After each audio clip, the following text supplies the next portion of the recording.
Hello, today's daily reading comes from the book of Sirach, chapter 21, and reads as follows. My son, have you sinned? Add no more to it and ask forgiveness for your past sins.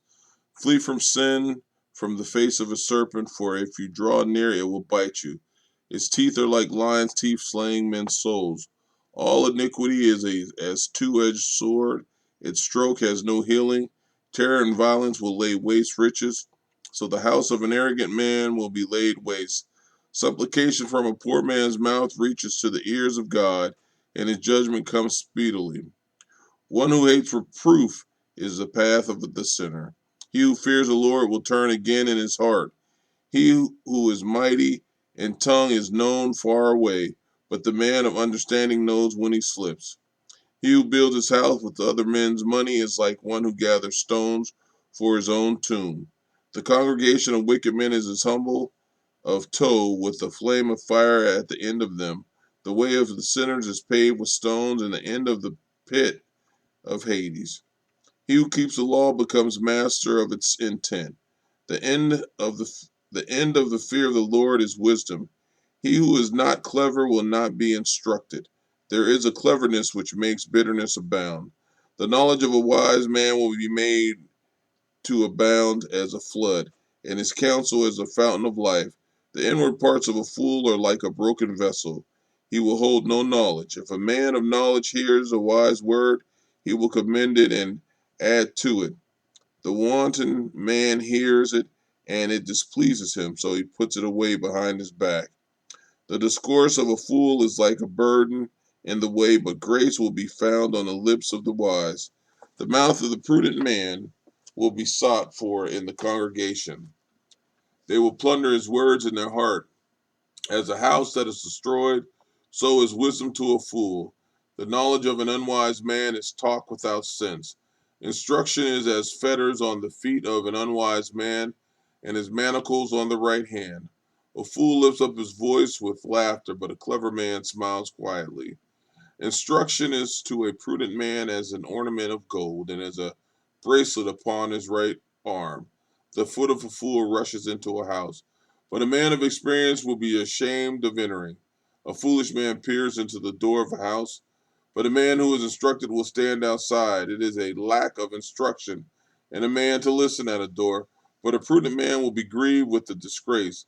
The lips of strangers will be grieved at these things, but the words of prudent men will be weighed in the balance. The heart of fools is in their mouth, but the mouth of wise men is in their heart. When the ungodly curses Satan, he curses his own soul. A whisperer defiles his own soul and will be hated wherever he travels. Chapter 22. A slothful man is compared to a stone that is defiled. Everyone will at him in his disgrace. A slothful man is compared to the filth of a dunghill. Every man who takes it up will shake out his hand. An uninstructed child is a disgrace to his father, and a foolish daughter is born to his loss. A prudent daughter will inherit a husband of her own. She who brings shame is the grief of her father. She who is bold brings shame upon father and husband. She will be despised by both of them. Unseasonable discourse is as music in mourning, but stripes and correction are wisdom in every season. He who teaches a fool is as one who glues pots heard together, even as one who wakes the sleeper out of a deep sleep. He who teaches a fool is one who teaches a man who slumbers. In the end he will say, what is it? Children who are brought up well do not show the humble origin of their parents. Children who are not brought up well, who are arrogant and conceited, are a stain on the noblest family. Weep for the dead, for he lacks light. Weep for a fool, for he lacks understanding. Weep more sweetly for the dead, because he has found rest, but the life of the fool is worse than death. Mourning for the dead lasts 7 days, but for a fool and an ungodly man, all the days of his life. Don't talk much with a foolish man, and don't go to one that has no understanding. Beware of him, lest you have trouble and be defiled in his onslaught. Turn away from him, and you will find rest, and you won't be wearied in his madness. What would be heavier than lead? What is a name but a fool?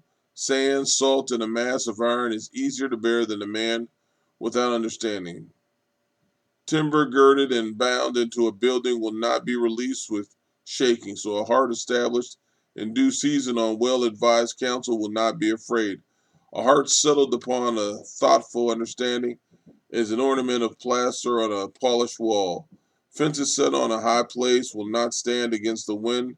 So a fearful heart in the imagination of a fool will not stand against any fear. He who pricks the eye will make tears fall. He who pricks the heart makes it show feeling. Whoever casts a stone at birds scares them away. He who insults a friend will dissolve friendship. If you have drawn a sword against a friend, don't despair, for there may be a way back.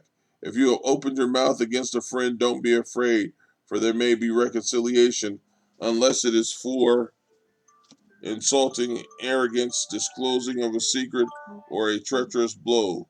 For these things, any friend will flee. Gain trust with your neighbor in his poverty, that in his poverty you may have gladness. Stay steadfast to him in the time of his affliction, that you may be heir with him in his inheritance. Before fire is the vapor and smoke of a furnace, so insults precede bloodshed. I won't be ashamed to shelter a friend. I won't hide myself from his face. If any evil happens to me because of him, everyone that hears it will beware of him. Who will set a watch over my mouth and a seal of shrewdness upon my lips, that I don't fall from it, and that my tongue not destroy me? Amen.